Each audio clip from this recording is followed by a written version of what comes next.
Bernie Nicholls climbed from small-town rinks in Haliburton to light up the NHL with an unforgettable 70-goal season, yet his name rarely tops the list of all-time greats. He was the unassuming sniper who thrived under Hollywood lights, especially when Wayne Gretzky arrived in Los Angeles. Fans watched him reel off goal after goal, catapulting him into an elite club few have ever reached. Then, as quickly as he ascended, the spotlight shifted, and Nicholls became a footnote behind bigger star power. For those who witnessed his scoring rampage, it was a display of pure hockey genius, a moment of brilliance nearly lost to history. Step back in time with us and rediscover the remarkable career of this overlooked Kings legend. Bernie Nicholls grew up in the small Canadian town of Haliburton, Ontario, surrounded by crisp winter air and frozen ponds that beckoned him from dawn until dusk. Like so many other kids in hockey-mad Canada, he harbored dreams of one day hearing his name called at an NHL draft, stepping onto big league ice, and potting crucial goals under the bright lights. Yet, unlike many of his peers, Nicholls paired those dreams with a cunning approach to the game. Even as a boy, he recognized that pure force and raw speed, while valuable, would never be his biggest strengths. Instead, he homed in on the finer nuances, positioning, reading the goalie's every twitch, recognizing defenders' weak points, and launching shots at precisely the right millisecond.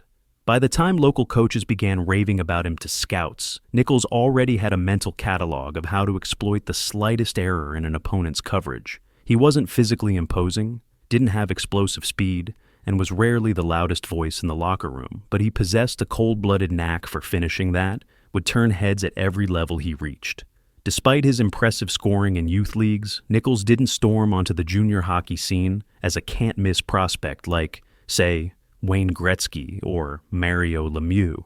Instead, he followed a more understated path, eventually joining the Kingston Canadians of the Ontario Hockey Association, OHA. There, his quiet confidence meshed well with coaches who valued methodical offense and disciplined back-checking. Nicholls quickly showed he could do more than just score. He could win face-offs, distribute the puck with uncanny timing, and read the defensive structure of the opposing team well enough to exploit gaps. Nevertheless, advanced hype eluded him. He wasn't on every scout's top 10 list for the NHL draft, in part because the era favored big, physical forwards who could handle the rough-and-tumble style so prevalent in the 1970s and early 1980s. Meanwhile, Nicholls relied on cunning, a lethal release, and nerves of steel in pressure situations. When the 1980 NHL entry draft approached, many major market teams fixated on the big names. The Los Angeles Kings ended up selecting Nicholls in the 4th round, 73rd overall, seeing in him a forward who might develop into a secondary scorer down the road. LA was hardly a hockey mecca at the time, overshadowed by the bright lights of Hollywood and the legacy of iconic clubs like the Montreal Canadiens or Boston Bruins. Yet, for Nicholls, it represented an opportunity to crack an NHL roster that was still trying to define itself in a city more enamored with the Lakers' Showtime offense than the rough edges of pro hockey. He reported to his first Kings training camp with minimal fanfare, overshadowed by more touted prospects. But even in those early scrimmages, certain teammates began to notice something special in him. A calm under duress, a capacity for sneaking passes through improbable seams, and a willingness to bury pucks from angles that made goalies cringe. His initial seasons in Los Angeles were marked by steady growth. He spent some time in the minors, honing his approach and proving he could handle a heavier schedule and more physical opponents. By the time he established himself on the Kings roster for good, he brought a new dimension to a team that had historically struggled to stay relevant in the NHL hierarchy. LA fans, used to seeing their club overshadowed by glitz off the ice rather than glory on it, began to appreciate Nicholls' underrated skill set. He might score a hat trick one night, then go quiet for a couple of games, then erupt again for multiple points. His consistency wasn't always perfect. Like many young players, he went through hot and cold streaks, but the glimpses of brilliance were evident enough that local media started to wonder if the Kings might have discovered something more significant than a mere depth forward. In that era, the Smythe division was a gauntlet that included the powerful Edmonton Oilers, loaded with Wayne Gretzky, Mark Messier, and Harry Curry, who captured multiple Stanley Cups by burying opponents under an avalanche of goals. For the Kings to compete, they needed scorers who could at least partially keep pace. Nicholls, playing behind the scenes, consistently increased his point totals, combining a quick release with an ever-improving ability to find open space. While Gretzky devoured the league's scoring records in Edmonton, Nicholls steadily climbed LA's scoring charts, laying the groundwork for a future that would soon collide with the biggest storyline the NHL had ever seen. Everything shifted in August 1988, when the Kings orchestrated the shocking trade for Wayne Gretzky, catapulting the franchise into the global sports limelight. Suddenly, a team often relegated to obscure coverage found itself drawing camera crews from around the world. The move was heralded as the trade of the century, transforming not just LA, but the entire league. With Gretzky came an expectation of immediate offensive fireworks, a surging interest in hockey across Southern California, and the pressure to perform at a championship-caliber level. The question swirling around the team was, how would Nicholls, already a productive center, fit into this new structure dominated by the greatest player in the game's history? For Nicholls, the arrival of Gretzky offered an unexpected gift. Rather than overshadowing him, it freed him from the burden of drawing the top defensive matchups every night. Opponents fixated on Gretzky, which inevitably left more open ice for everyone else. And Nicholls, with his nose for the net, seized that advantage with both hands. From training camp onward, anyone watching the team recognized a budding synergy. Whenever Gretzky orchestrated a cycle behind the net, Nicholls found the soft spots in coverage. Whenever Gretzky drew defenders toward him, Nicholls hovered just far enough away to receive a pass and unleash a pinpoint shot. Night after night, the partnership blossomed. Coaches tinkered with line combinations, occasionally shifting Nicholls to the wing or back to center. But the core idea remained. Let these two feed off each other. The 1988-89 season opened under an unprecedented spotlight for the Kings. Media members who normally camped out in Montreal, Toronto, or Edmonton descended upon Los Angeles. Stars from the film and music industries turned up at the Forum, intrigued by the new phenomenon of Hollywood hockey. All eyes were on Gretzky, of course, but as the games rolled on, Nicholls quietly put up monstrous numbers. He tallied goals in bunches, sometimes overshadowing the opposition so thoroughly that fans only realized how dominant he was after the final horn sounded and they glanced at the stat line. By Thanksgiving, he was among the league leaders in goals, trading spots with luminaries like Mario Lemieux, Steve Yzerman, and Brett Hull. The idea that Bernie Nicholls, who'd quietly been a 30 or 40 goal scorer, could challenge for 50, 60, or maybe even more was suddenly in the air. As the season progressed, Nicholls' scoring rate climbed to a torrid pace. One of his signature moves involved drifting toward the face-off circle on the power play while Gretzky danced behind the net. The defense, terrified of leaving the slot open, sometimes forgot about Nicholls for that critical split second. Gretzky would thread a pass under a defenseman's stick, and Nicholls would roof it glove side before the goalie could react. It wasn't a fluke or a one-time trick. They repeated it so often that opposing coaches spent entire practice sessions trying to figure out how to counter it. But even if they managed to shut down that set play, Nicholls had other methods of scoring, picking corners off the rush, deflecting point shots, or sneaking to the back door for tap-ins. His confidence soared, and he began taking shots from positions he might have passed up a year or two earlier. Everything seemed to find twine. By January, the rest of the hockey world was buzzing. Bernie Nicholls was not only on track for a career year, he was challenging the league's best scorers. At a time when big names hogged the headlines, Lemieux chasing 200 points, Gretzky rewriting the record book, Nicholls carved out a patch of glory. He surged past 40 goals, 50 goals, and then soared beyond that magical 60-goal plateau that only a handful of players had ever reached. Sports commentators debated whether playing with Gretzky overshadowed or enhanced Nicholls' reputation.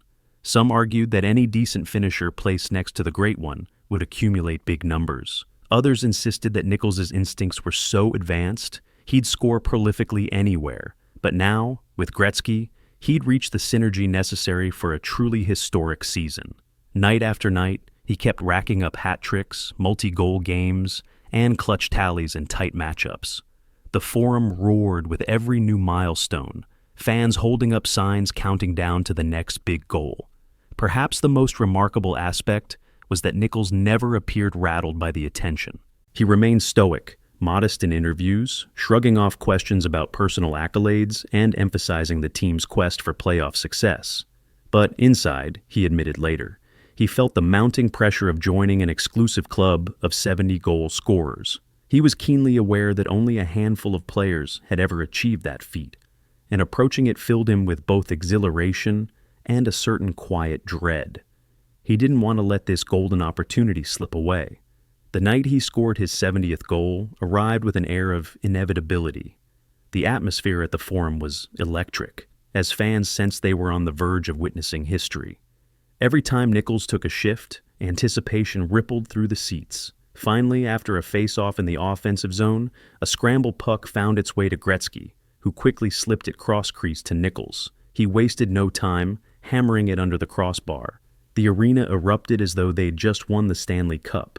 Teammates mobbed him, the scoreboard flashed tributes, and fans erupted into a sustained standing ovation. It was official. Bernie Nicholls joined a tiny fraternity of players to ever hit the 70-goal plateau. And yet, for all the fanfare that night, national coverage mostly framed it as a small side story, in a season dominated by Lemieux's heroics in Pittsburgh and Gretzky's continued brilliance. Nicholls' milestone didn't carry the same mythic aura as, say, a 92-goal campaign from Wayne Gretzky or the chase for 50 goals in 50 games. Instead, many saw it as a remarkable achievement overshadowed by bigger narratives. In the playoffs, the Kings faced tough competition and didn't make a deep run, so Nicholls never got the prolonged spotlight that might have engraved his name in the memory of casual fans. The 1989 offseason rolled around, and management found itself wrestling with a difficult question. Could Nicholls replicate his 70-goal outburst? Some within the organization believed that was an anomaly produced by a specific synergy, the unstoppable wave of hype around Gretzky, and the wide-open style many teams were still playing. Others insisted Nicholls was a legitimate superstar who deserved an expensive contract and a central role on the squad moving forward. Meanwhile, the rest of the league watched with interest. A 70-goal scorer carries enormous trade value, but also substantial contract demands. Ultimately, the Kings decided to shake up their roster. In January 1990, they traded Nicholls to the New York Rangers in a blockbuster that would reverberate around the NHL. Fans who adored Nicholls felt blindsided, mourning the abrupt end to an extraordinary chapter. The front office rationalized that they needed to address other weaknesses, capitalizing on Nicholls' high trade value while they could. The Rangers welcomed him, hoping he would provide the scoring punch to push them deeper into the postseason. Nicholls adapted to the new system, continuing to put up strong numbers, albeit far from the 70-goal pace he'd set in L.A. Some argued that leaving the gravitational pull of Gretzky inevitably decreased his scoring opportunities. Others pointed out that the Rangers demanded a slightly different playing style, one that emphasized more balanced lines and didn't revolve around a single playmaker like Gretzky. Even so, Nicholls remained a dangerous forward, capable of flipping a game's momentum with a single shot. Over the next few seasons, he shuffled through various teams, including stints with the Edmonton Oilers, New Jersey Devils, and Chicago Blackhawks. At each stop, he contributed veteran savvy, an eye for the net, and a knack for capitalizing on power play chances. Yet, the conversation around him inevitably circled back to that 70-goal season in L.A. Could it ever be replicated? Would people remember him as more than just a one-year wonder? The reality was more complex. Nicholls consistently delivered point-per-game production throughout much of his career, finishing with over 1,200 points in nearly 1,100 games, numbers that dwarfed those of many contemporaries who enjoyed bigger reputations. But the 70 goals mark loomed over him as a singular, somewhat unrepeatable feat. As time passed, the NHL underwent shifts. The neutral zone trap gained prominence, scoring declined in the mid-1990s, and the league no longer fostered the same wide-open style that had characterized the 1980s. Nicholls aged, injuries took a toll, and though he remained a productive contributor, the league had a fresh wave of superstars, Jaromir Jagr, Peter Forsberg, Teemu Selanne, emerging to claim the headlines. Nicholls quietly retired in 1999 without any official farewell tour or massive tribute. He slipped out of the league much the same way he entered, overshadowed by bigger names, overshadowed by a new generation. In the aftermath of his retirement, discussions about the Hall of Fame inevitably arose. He had compiled an admirable career, surpassing 1,200 points, a total that often garners serious HOF consideration. But voters, weighing intangible factors like cultural impact and sustained dominance, repeatedly chose other candidates. The result was that Nicholls never got the induction phone call.